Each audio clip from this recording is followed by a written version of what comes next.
균형이란 환상이다. 균형을 인생의 목표로 정한다면 그것을 영원히 이룰 수 없을 것이다.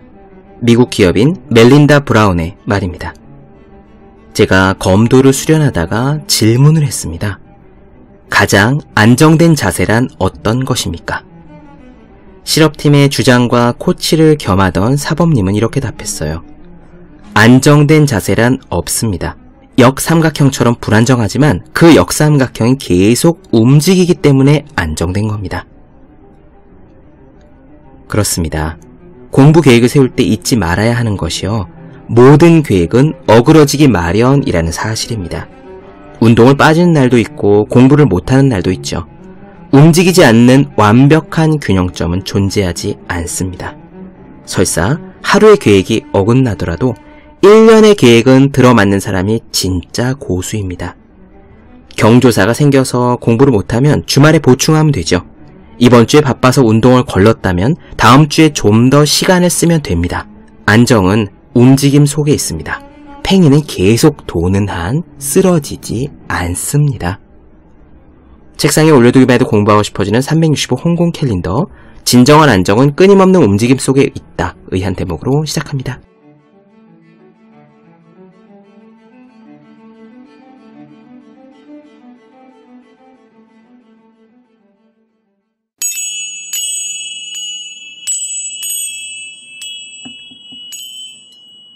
네, 안녕하세요. 본격 공부자극 팟캐스트 서울대는 어떻게 공부하는가 한지우입니다. 우리는 지금 외과의사 이국종 선생님의 골든 아워 보고 있습니다. 저는 이 글을 읽으면서 여러 책과 사람들의 모습이 떠올랐습니다만 그 중에서도 가장 많이 오버랩되었던 것은 이순신 장군의 난중일기, 그리고 그런 이순신 장군을 그린 소설가 김훈의 칼의 노래였습니다. 언젠가 이국종 선생님을 다룬 다큐에서 칼의 노래가 연구실에 놓여있는 장면을 보았던 것으로 기억해요.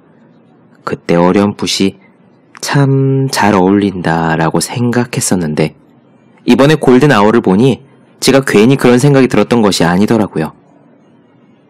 김훈 선생님은 칼의 노래를 지으면서 이렇게 말했습니다.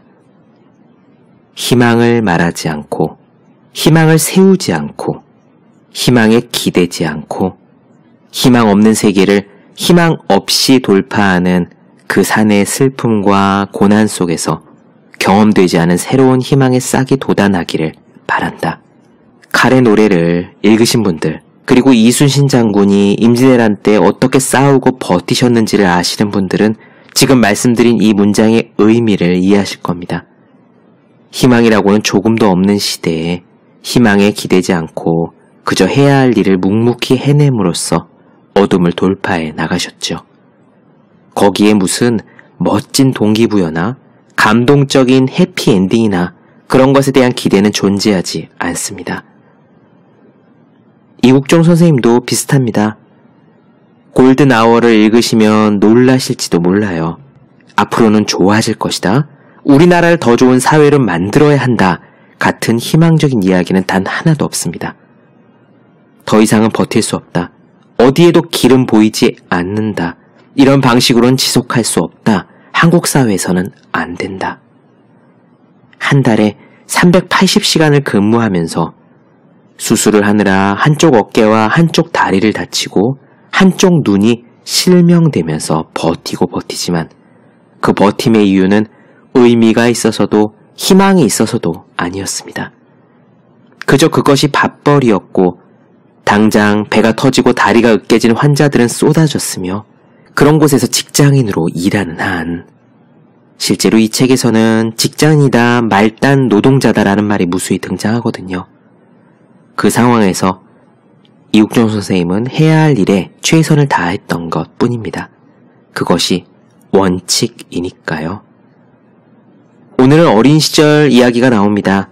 의대를 택한 이유와 의대를 그만두려 했던 이야기, 그리고 삶의 기준을 깨달은 이야기가 등장할 겁니다. 잘 들어보셨으면 합니다. 바로 시작할게요.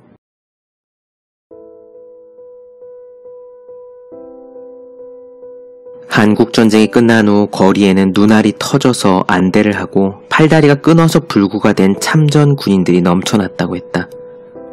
정부는 그들을 돌보지 않았고 정치인들은 정치 공학에 바빴으며 국민들은 그들을 상위 군인이라고 부르면서 경멸했다. 나는 어릴 적에 상위 군인이라고 말하기 꺼려하던 아버지와 어느 명절에 동사무소에서 상위 군인에게 주는 밀가루 한 포대를 이고 돌아오던 어머니를 기억한다. 석양을 뒤로 하고 어머니와 걷던 거칠고 긴 비포장도로가 머릿속에 선명하게 남아있다. 그날 어머니의 머리 위에서 밀가루 포대가 미끄러져 길바닥으로 떨어졌다. 제 무게를 못 이겨 배가 터져 갈라진 종이 포대에서 흰 가루가 쏟아져 나왔다. 어머니가 쪼그리고 앉아 흙이 묻지 않은 밀가루의 윗부분을 손으로 퍼서 다시 봉투에 담는 동안 어린 나는 자꾸 눈물이 났다. 의료보험 지역 가입자 정책이 시작되기 한참 전인 1980년대 아버지는 직장 생활을 예상보다 일찍 끝냈다. 그와 동시에 가족들이 기대던 의료보험이 사라졌다. 남은 것은 상위 군인에게 지급되는 노란색 의료보호 카드뿐이었다. 지정된 일부 병원과 의원만이 노란 카드를 받아줬고 환영받지 못하는 환자와 그 가족들은 곳곳을 전전해야 했다. 고등학교 시절 그중 한 의원의 주사실에서 간호사에게 물었었다. 여기는 저같이 이 카드를 가져온 환자들을 왜 다른 환자들과 똑같이 대해주시나요? 주사를 놓던 간호사가 또렷한 목소리로 답했다. 당연한 거 아니야? 내가 왜 그런 걸 신경 쓰니? 그 병원의 의사와 간호사들이 모두 그와 같았다. 그 의원의 외과의사 김학산 선생은 종종 내게 용돈을 쥐어주곤 했다. 나는 그곳 의료진이 고마웠다. 그러면서 나는 의사가 다른 개인의 인생에 미칠 수 있는 무게를 생각했다. 의사가 되겠다고 생각했을 때 고등학교 동창 정용식이 신설의과대학인 아주대학교 의과대학에 지원했다. 나는 그와 함께 하기로 했다.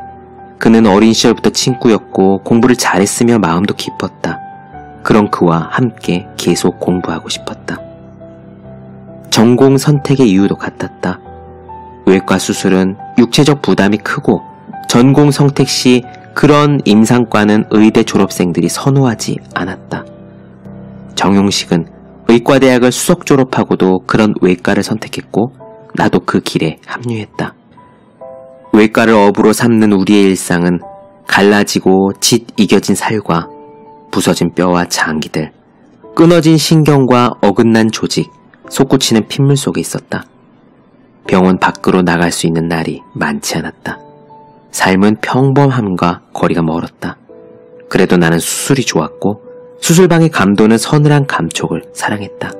이제 나는 외과의사의 삶이 얼마나 무거운 것인지 뼛속 깊이 느낀다. 그 무게는 환자를 살리고 회복시켰을 때 느끼는 만족감을 가볍게 뛰어넘는다. 터진 장기를 꿰매서 다시 붙여놓아도 내가 생사에 깊이 관여하는 것은 거기까지다.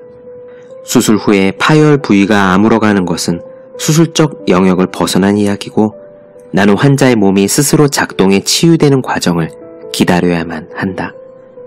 그 지난한 기다림 속에서 내가 할 수 있는 일은 각종 인공생명 유지 장치들을 총동원해서 환자에게 쏟아붓는 것뿐이고 그것은 치료를 돕는 일에 지나지 않는다.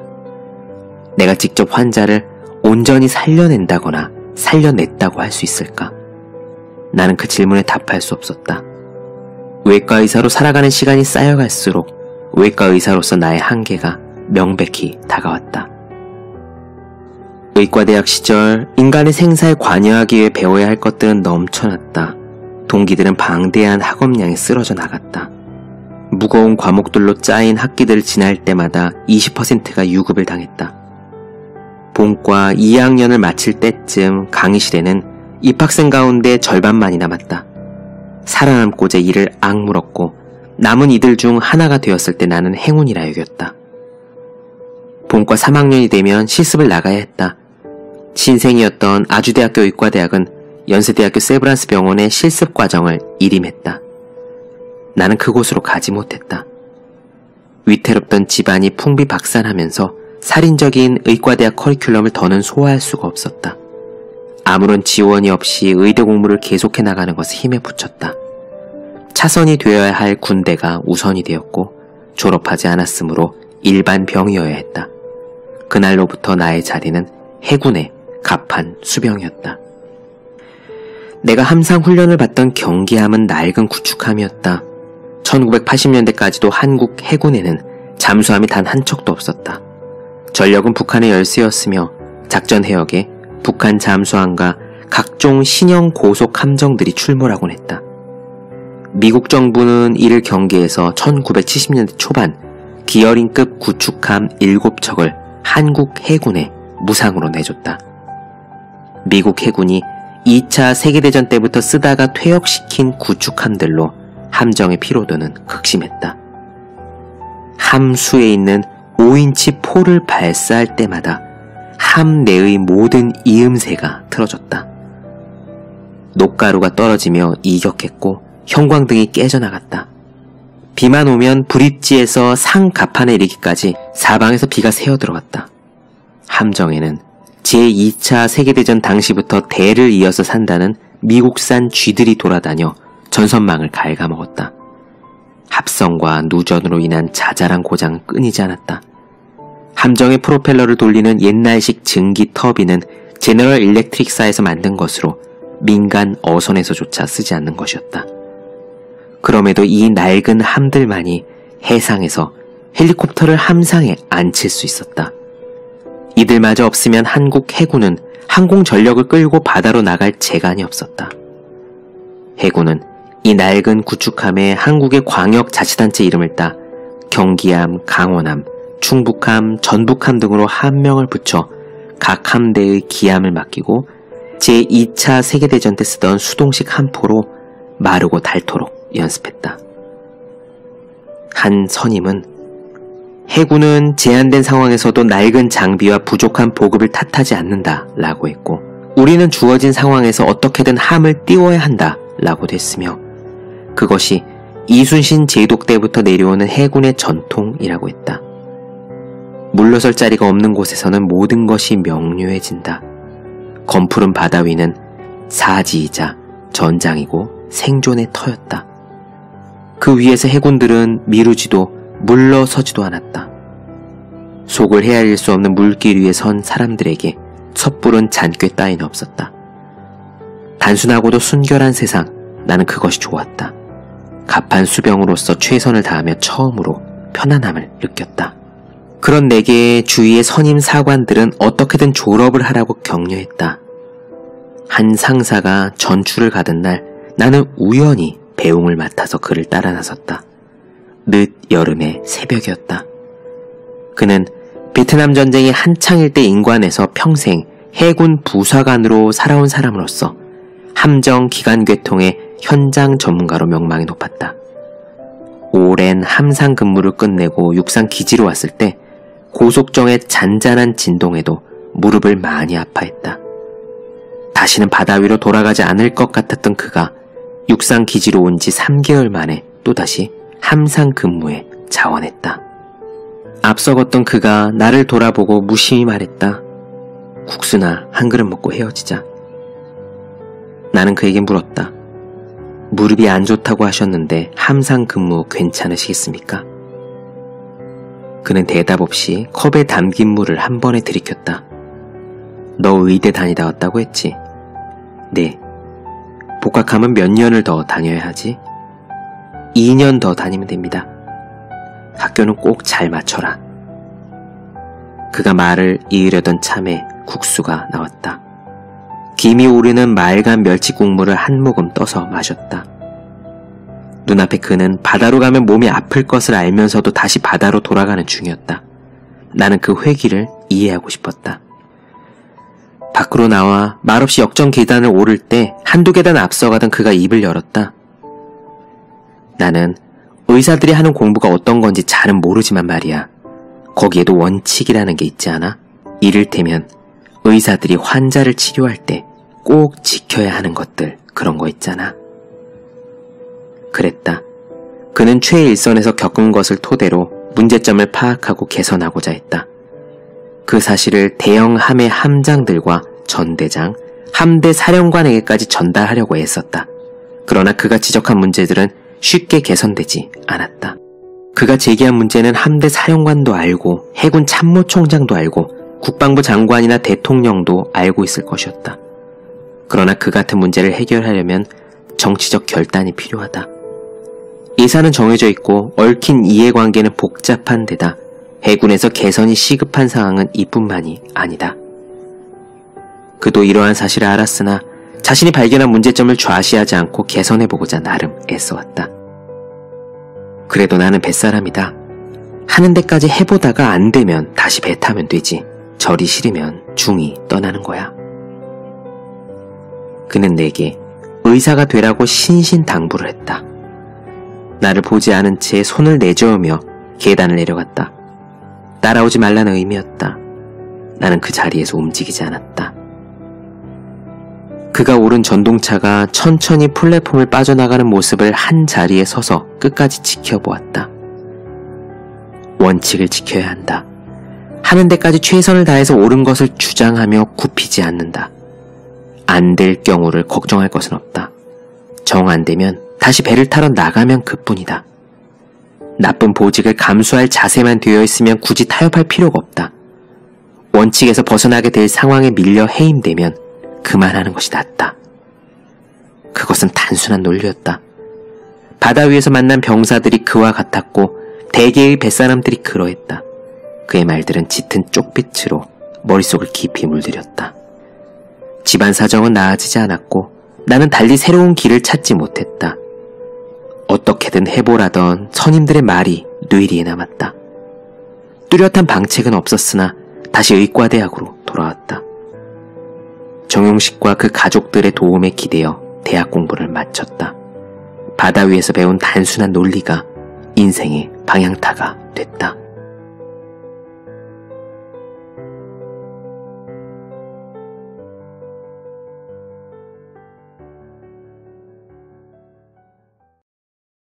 네, 본격 공부작업 팟캐스트 서울대는 어떻게 공부하는가 이국종 선생님의 골든아워 나눠드렸습니다.